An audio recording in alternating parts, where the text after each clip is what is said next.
السلام علیکم ملګرو، هیله لرم چې جوړ روغ او خوشحاله به یاستئ او د صحت په جامو کې به پټ یاستئ. ګرانو ملګرو، د حضرت علی رضی الله تعالی عنہ په خدمت کې یو کس حاضر شو او عرض یې وکړ چې یا علی رضی الله تعالی عنہ، آیا داسې کوم ګناهونه شته د کومو سزا چې انسان ته په دنیا کې ملاویږي؟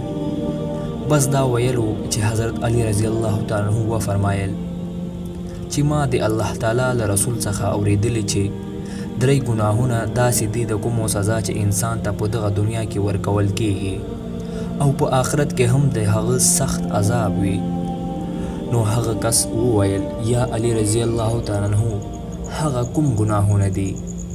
نو علی رضی الله تعالی عنہ وفرمایل چې په اول نمبر مور او پلار ته تکلیف ورکول دي.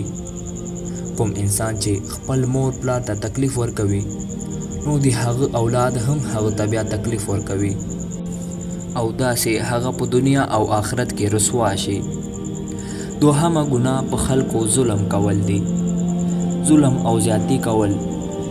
کوم انسان چې په خلکو ظلم او زیاتی کوي نو د هغه انسان عزت به د خلکو له زړونو څخه وایستل شي او داسې به هغه په دنیا او آخرت کې رسوا شي. او درېیمه ګناه د نورو د نیکي او ښهوالي قدر نه کول دي.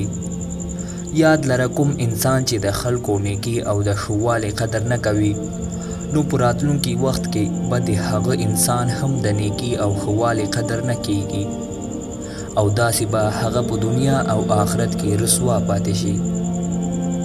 نو ملګرو، دا هغه درې ګناهونه د کومو سزا چې انسان ته په دنیا او آخرت کې ملاویږي. ګرانو ملګرو، که ویډیو مو خوښه شوې وي نو لایک یې کړئ او له نورو ملګرو سره یې هم شریکه کړئ او د لا نورو داسې ویډیوګانو لپاره زموږ چینل سبسکرایب کړئ.